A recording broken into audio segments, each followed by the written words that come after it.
Zubizarreta quitte l'OM, les tensions pour la reprise de la Serie A. Kane sponsorise son ex-club, Morientes président, Messi s'exprime et Chiesa courtisé. C'est parti pour le journal Made in Foot du 15 mai. Et on commence en Ligue 1 avec une grosse information tombée hier soir. En effet, après plusieurs entrevues cette semaine, Andoni Zubizarreta, directeur sportif de l'OM, a quitté ses fonctions d'un commun accord avec ses dirigeants. Après 3 ans et demi de séjour au club de la Canebière, l'ancien gardien de la sélection espagnole quitte donc le navire.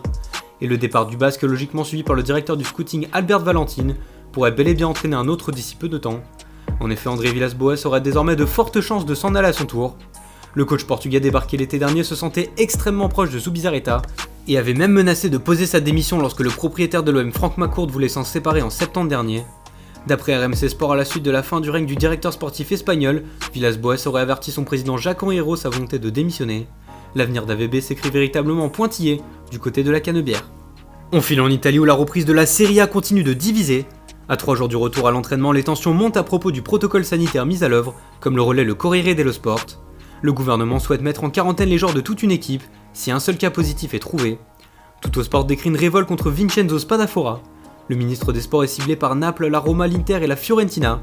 Les équipes veulent également la confirmation de la reprise de l'entraînement au 18 mai, en sachant que le retour de la compétition a été fixé au 13 juin. Idem pour la Gazzetta dello Sport qui explique que la majorité des joueurs sont contre le protocole. Les discussions se prolongent entre les instances sportives et politiques. Direction l'Angleterre où le gouvernement a donné son feu vert pour la reprise de la Premier League, un championnat qui pourrait être diffusé gratuitement en Grande-Bretagne, comme l'évoque le Star Sport. En effet, le secrétaire de la culture Oliver Dowden a demandé aux diffuseurs Sky et BT d'offrir un spectacle totalement gratuit aux téléspectateurs.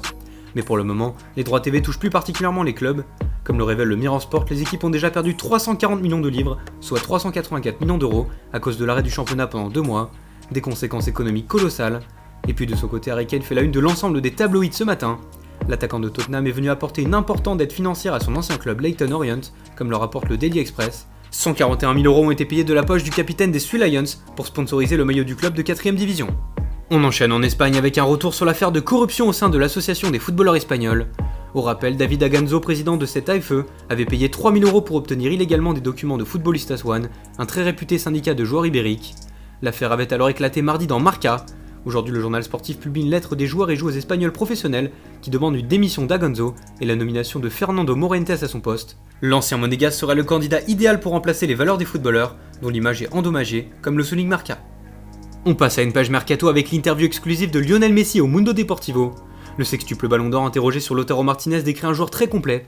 D'après la Pulga qui le côtoie en sélection argentine, l'attaquant de l'Inter de Milan est impressionnant et spectaculaire. La légende le décrit comme costaud, doté d'un vrai sens du but et capable de bien protéger le ballon. Messi ne sait pas pour autant si les négociations ont véritablement débuté entre le Barça et l'Inter, mais apprécie beaucoup le garçon. Dans son interview, le natif de Rosario se penche également sur la fin de saison. Pour lui, il s'agit de prendre toutes les précautions nécessaires pour assurer la bonne santé de tous. Le numéro 10 barcelonais a hâte de reprendre, mais pour lui, rien ne sera comme avant le confinement. Toutes les cartes seront redistribuées, notamment en Ligue des Champions. Mais en attendant, le génie argentin se dit très en forme, lui qui s'est entraîné chaque jour à son domicile, où il pouvait profiter de sa femme et de ses enfants. Et puis pour finir, des nouvelles du mercato en Italie. Comme le relais sport ce matin, l'Inter ouvrira la porte à une arrivée d'Arturo Vidal, comme pressenti depuis une semaine, et la Juventus à Nelson Semedo. Le latéral portugais ne sera plus barcelonais la saison prochaine, c'est une quasi-certitude. Alors que Manchester City souhaitait s'offrir ses services pour se séparer de Joao Cancelo, la vieille dame serait entrée dans la danse. Une Juve est également active sur le dossier de Federico Chiesa. La pépite de la Fiorentina devrait avoir le choix avec l'Inter cet été. D'après Tuttosport, les deux géants italiens souhaiteraient payer 30 millions d'euros et donner 2 joueurs en échange.